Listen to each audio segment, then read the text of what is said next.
Good morning, good afternoon, good evening.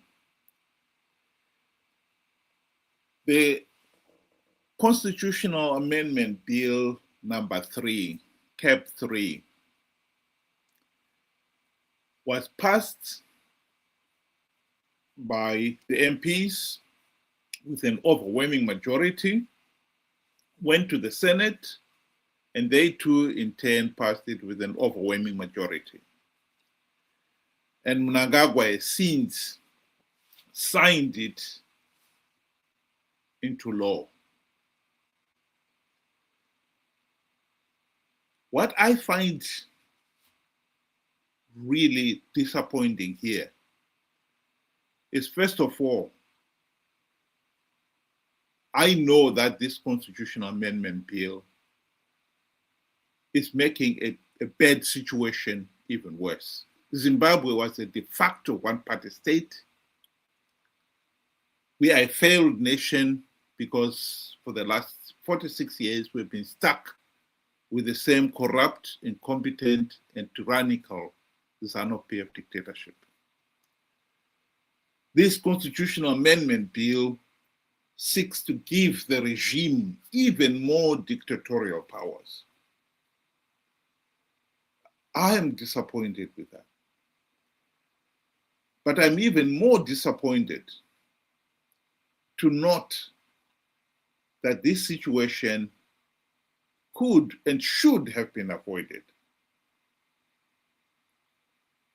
We did not, because the MDC, CCC opposition sold out. And I find it ridiculous that now the constitutional amendment bill has been passed and the nation has been dragged into this mess. The same opposition leaders are coming out and making a big song and dance about it, pretending that they are fighting on the people's corner. They are fighting for this constitutional amendment bill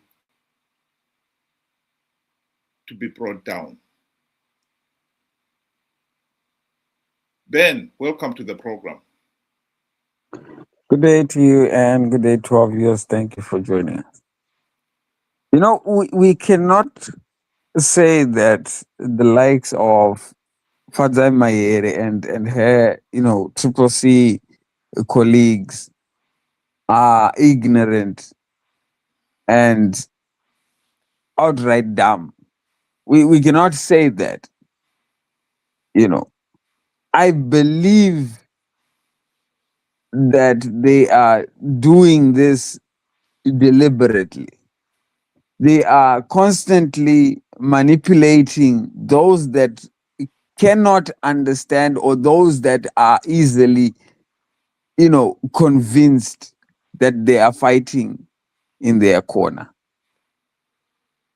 They have twisted the history of Zimbabwe, just like ZANU-PF, to suit their own narrative. We all saw this coming, including them. But right now, their message is as though it's something that could not be prevented.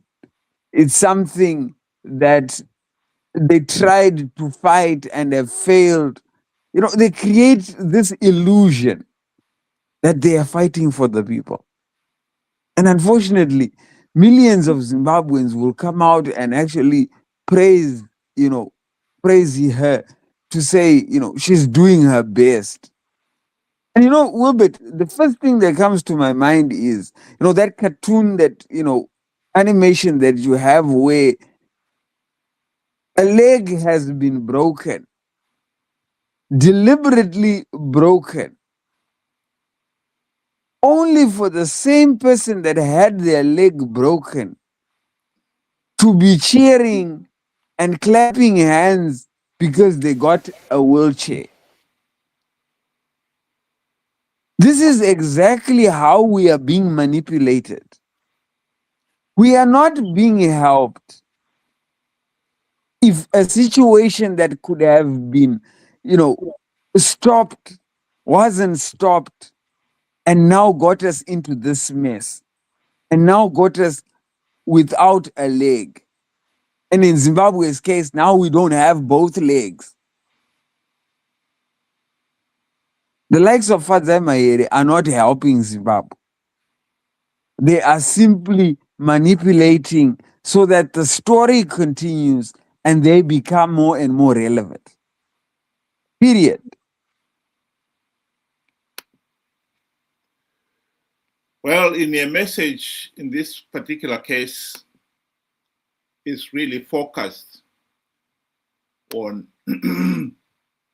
power. She's talking that this constitutional amendment bill extends Zimbabwe into a darkness. She's right. But what we cannot, and what we have been trying to emphasize here, is deny that the opposition had the golden opportunity to end this ZANU-PF dictatorship. They did not. And this has been at the heart of our problem.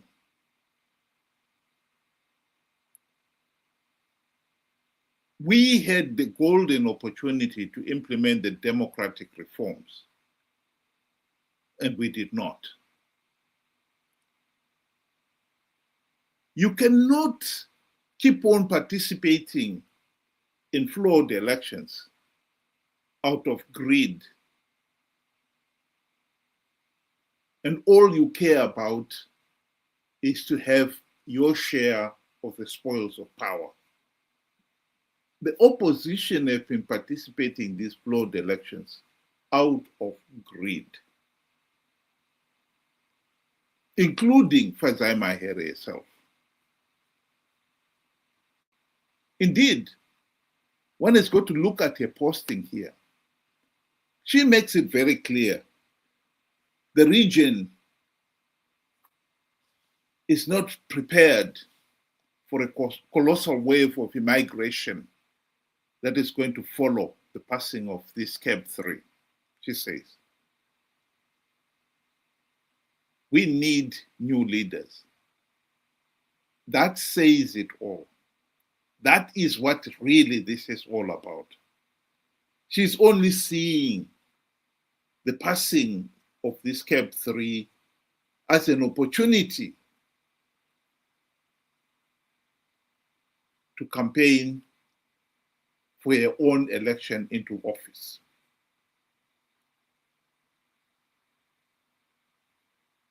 We have made it very clear on this platform that participating in the 2023 elections was the very last chance to stop ZANU-PF, this ZANU-PF dictatorship. We did not manage to convince the likes of Fadzai Mahere and their colleagues to stop participating in those elections. Once they'd participated and given ZANU-PF legitimacy, it is hard to see how you're going to stop Mnangagwa. Ever since he started campaigning with his ED 2030, there was no stopping him. You have given him legitimacy in the 2023 election. And now he's using that legitimacy to promote this amendment, which is only seeking to extend his stay in office beyond the two maximum term limits. That cannot be overemphasized. And yet that is exactly what we are looking at here. People like Fadzai Mahere, Tendai BT, they ignore all that. They want to pretend that they can actually still do something to stop this CAB3? The answer is no, you cannot do anything.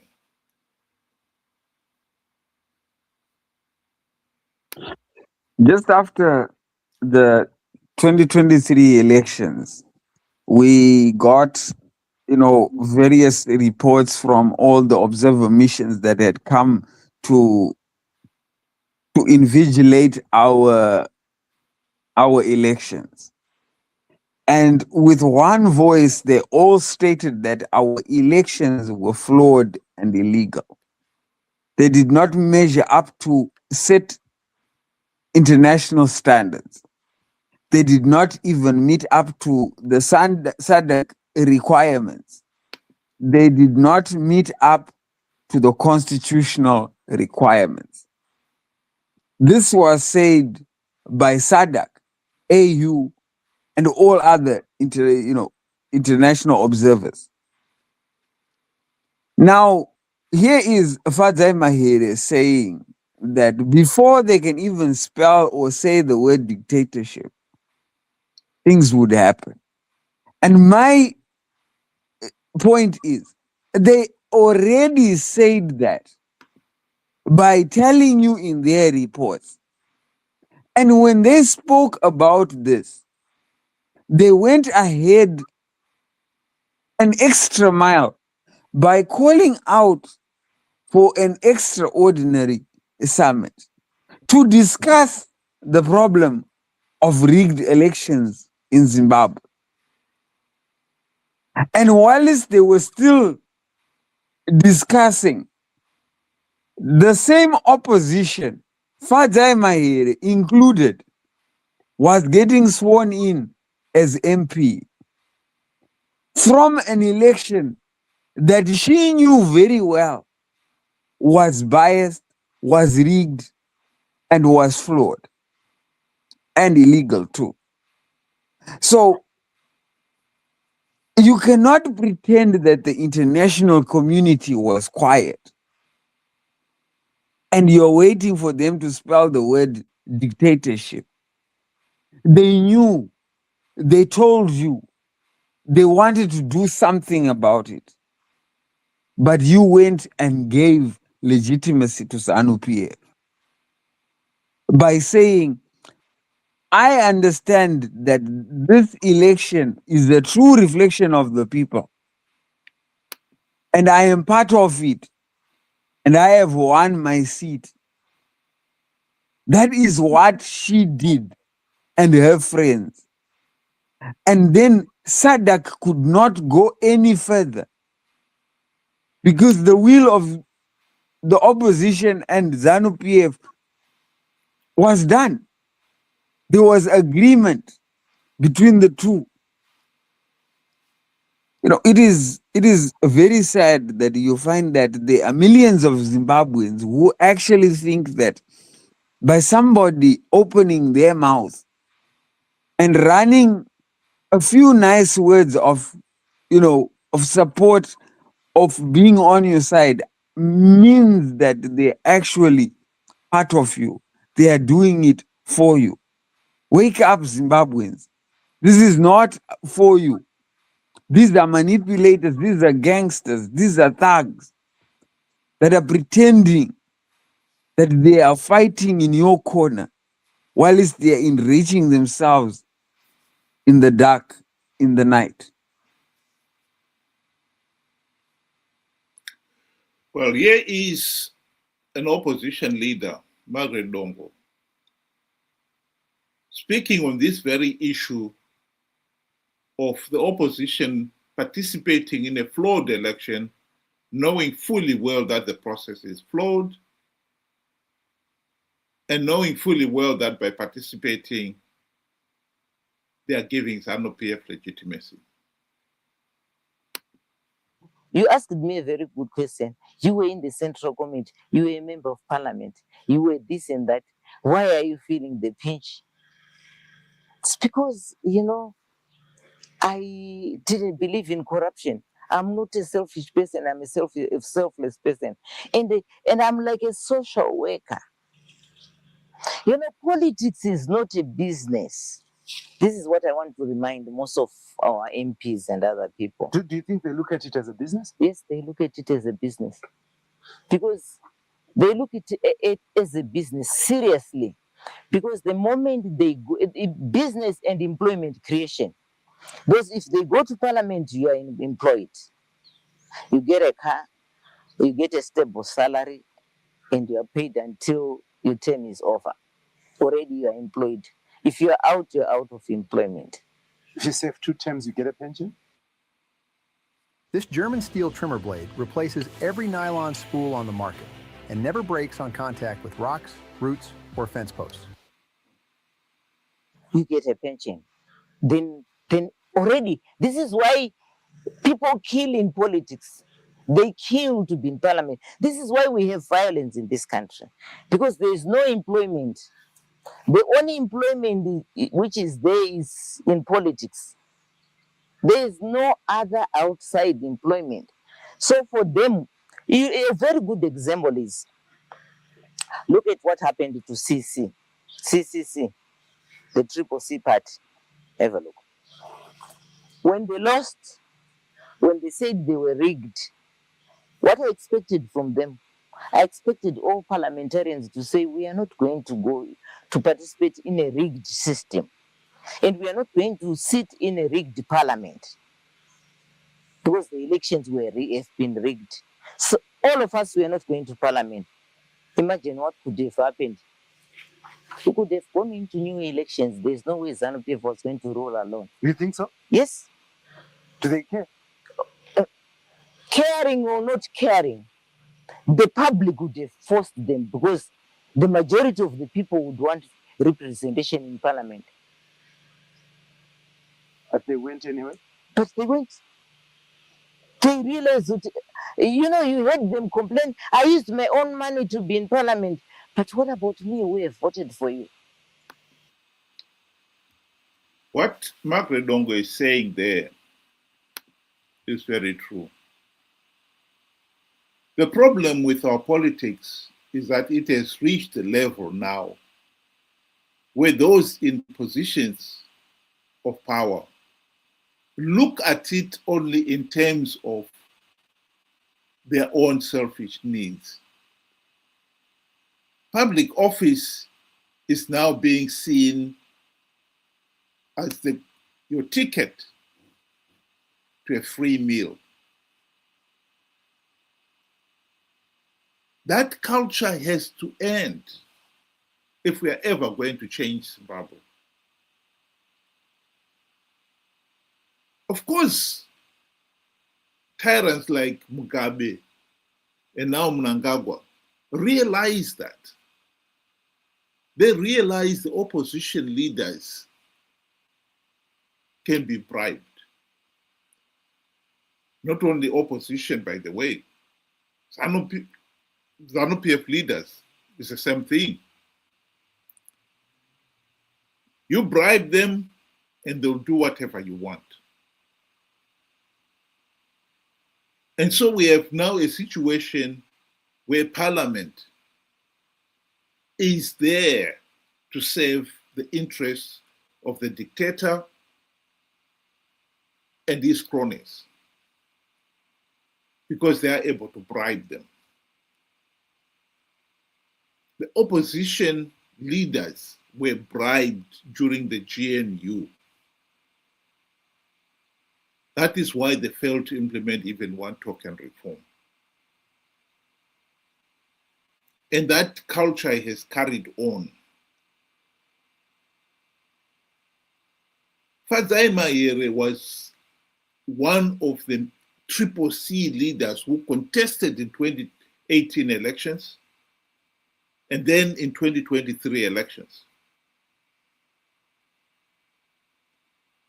And when they were told that the 2023 elections were flawed and illegal by SADC and the AU, they went ahead and took their oath of office and took up their seats. She and a few others lost their seats because Sabangu recalled some of them. And in a case, before Savango could recall, she resigned. But the damage had already been done.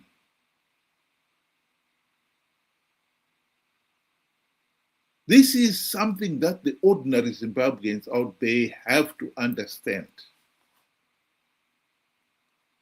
As much as you want to see the opposition fighting in your corner, the truth of the matter is the MDC CCC leaders have long ago stopped fighting in your corner.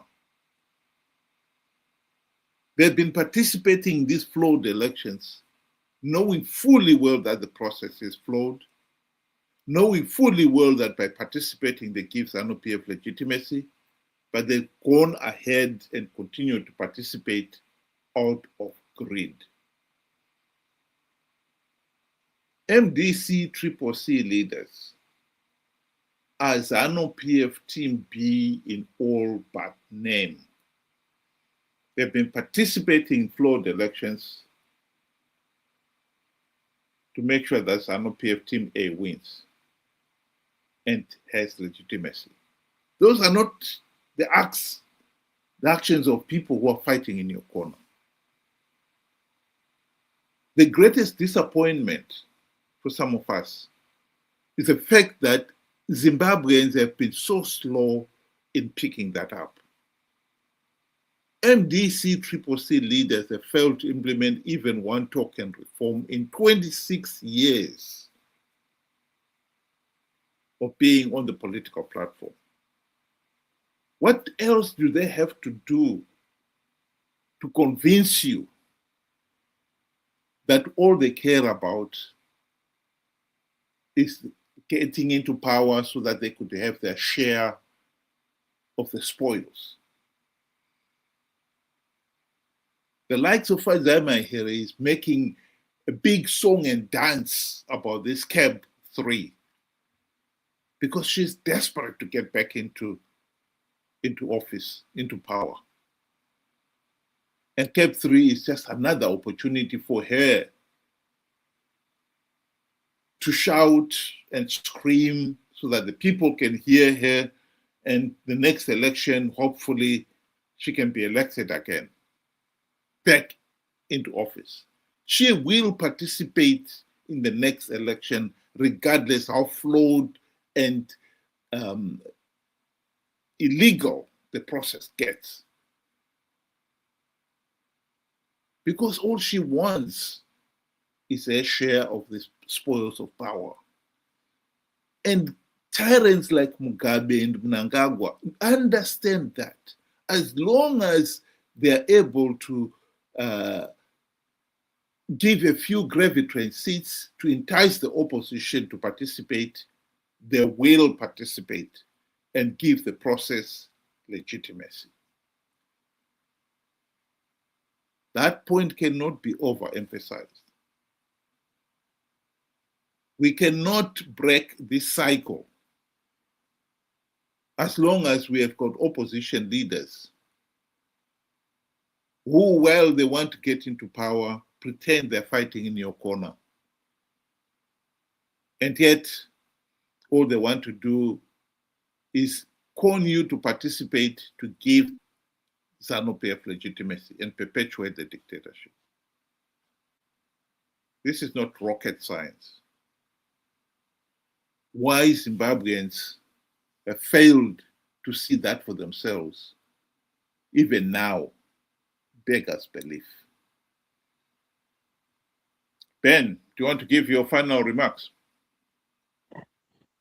You know, for years, we have not been the ones to give the popular story. We have not been the ones to give people what they want to hear, but we have given the people what they need to hear. Zimbabwe was never a democracy from the very beginning. Zimbabwe is not a democracy today, and it might not be a democracy for the near future. But the truth remains that as long as we participate in flawed elections, and grant ZANU-PF legitimacy. Because we all know the outcome of any election as long as things remain the same. As long as we do not do the corrections that we were told by the likes of SADC, AU, and all the other international observers, we are bound to have the same outcome. People like Fazai Mahere will tell you what you want to hear, and it pleases your ear because they are supporting you. They are claiming to be in your corner. But the truth of the matter is, and I like how, Margaret Dongo puts it across, it is because of the pensions, the monies, cars that they get that is driving them into the next participation. Right now, as things stand, when you would look at, elections now in Zimbabwe have probably, they were worse, but now they should be even more worse off by the time we get to 2030. But the likes of Fazai Mahere and company, in 2030, come rain or sunshine, they will be the ones sloganing and forcing and enticing people to go and participate in those elections. And if we participate in 2030, the same result will come out. And probably ZANU-PF will be looking for ways to cover just the same way they did, because they were told in 2023 that they could not continue doing what they were doing. They have since shut that gate down. No more voting for the president. No more doing ABCD. The onus is on each and every one of us. Are we going to continue being manipulated? Listening to what we want to hear? Or we are going to be brave enough, swallow the bitter pill, and take in what we need to do and act upon it? Food for thought. Good night. My closing remarks is that there was really nothing anyone could do to stop Mnangagwa pushing through this called CAB3, because we gave him legitimacy in 2023. Mnangagwa rigged the elections in 2023. Rigging an election process is a much tougher job than rigging a constitution amendment process. So if we were going to stop him, we needed to stop him with elections. You participate in a flawed election process, knowing fully well that it is flawed, knowing fully well that if you participate, you give ZANU-PF legitimacy. You even lie to the people that we are going to win these elections because I've plugged all the vote rigging loopholes. A day after the election, you admit the elections were rigged. The very thing that you said will not happen. And you, the electorate, never stop to ask, so why did you lie to us? That is the problem. The same individuals are now trying to tell you that they can stop this CAB3. It's just the way for them to campaign and put their names in your head.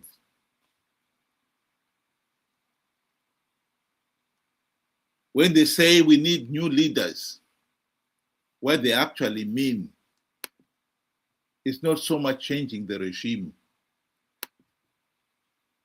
as long as they get into parliament and get their share of the spoils of power, they will entice you, they will con you to participate in the flawed elections. And the cycle will continue. That is the tragedy with Zimbabwe. Thank you very much. Have a good night.